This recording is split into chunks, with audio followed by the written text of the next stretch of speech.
41। कितने हैं? इंग्लिश में क्या कहते हैं? 41। और संस्कृत में कहते हैं एकचत्वारिंशत्। और अर्जुन के कितने श्लोक हैं? 84, 84। और भगवान कृष्ण के कितने हैं? 500 कितने? 574। अंग्रेजी में क्या कहेंगे? 574। और संस्कृत में कहेंगे पंचशतम चतुस्सप्तति। 74 चतुस्सप्तति। ठीक है। अब ये 4 प्रश्न और हैं। ये प्रश्न इसलिए कह रहा हूं, बता रहा हूं सारे, कि अंतिम दिन आप लोगों को ये सब प्रश्न पूछने हैं। जो प्रश्नों को उत्तर देगा वो ही होगा, जो जीतेगा वो ही होगा सिकंदर। ठीक है। ये मैं लिखवा नहीं रहा आपको, लिखना आपने बाद में। हमारी परंपरा रही श्रुति परंपरा। मैं धीरे धीरे करके आपको बुढ़ापे में जाकर के गीता को कंठस्थ करने में लगा हुआ हूं, और 1 साल लगेगा मुझे, और उसके बाद मुझे गीता का कौन सा श्लोक कौन से अध्याय का पूछ लेना, बता दूंगा।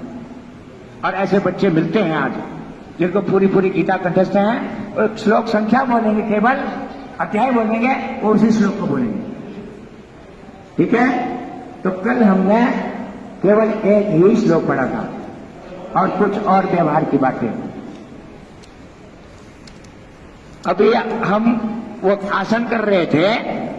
अच्छा, आप में से घर में नीचे बैठ करके खाना कौन कौन खाता है? धरती के ऊपर बैठ करके सभी खाते हैं? पक्की बात है। बिस्तर पे बैठ के तो नहीं खाते, बेड पे बैठ के, नीचे बैठ के खाते हैं, चटाई लगा के खाते हैं। अच्छी बात है, नीचे करिए हाथ। और कितने बच्चे हैं जो ऊपर डाइनिंग टेबल पे बैठ के खाते हैं? अच्छा, चलिए कुछ है। बच्चों, हमारा शरीर कितने तत्वों का बना हुआ है? 5 एलिमेंट्स। कौन कौन से हैं? पृथ्वी, जल, तेज, वायु, आकाश। अब इसमें से 5 ही तत्वों का प्रयोग हमारे शरीर के साथ होते रहना चाहिए। हम 5 तत्वों के बने हुए हैं, इसलिए 5 तत्वों का प्रयोग, उसमें नीचे पृथ्वी के ऊपर बैठना और इस पृथ्वी माँ की गोद में सोना। मैं तो आजकल, मेरे घर में बच्चे मेरे दुहितियां आ रहे हैं, इसलिए मैं तो आजकल नीचे ही सोता हूँ। इसी के कमरे में सोना पड़ता है, इसलिए चटाई पे सोता हूँ, और मुझे बहुत मजा आता है।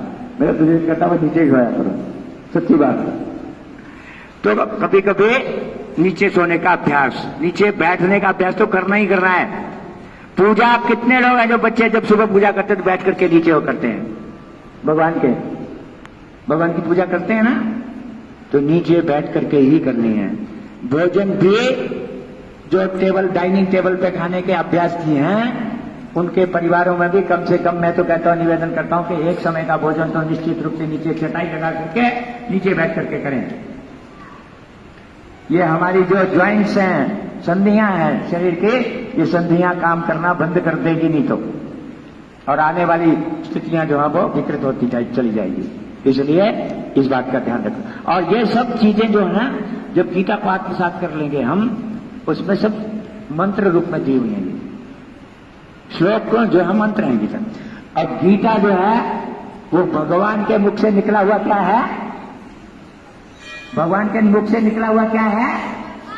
गीत। इसलिए उसको गीता कहा है, इसलिए उसको गाना है।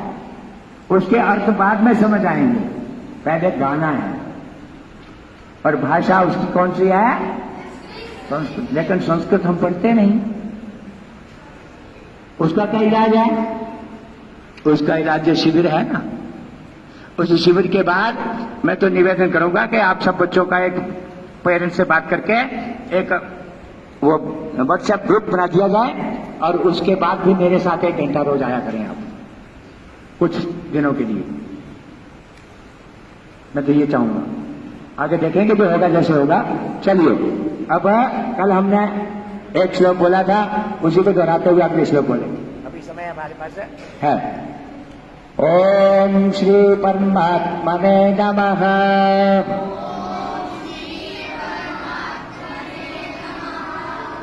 अष्टाक पुस्तक खोल लीजिए, आगे रख लीजिए, अपने आगे रख लेना है। अथ अष्टादश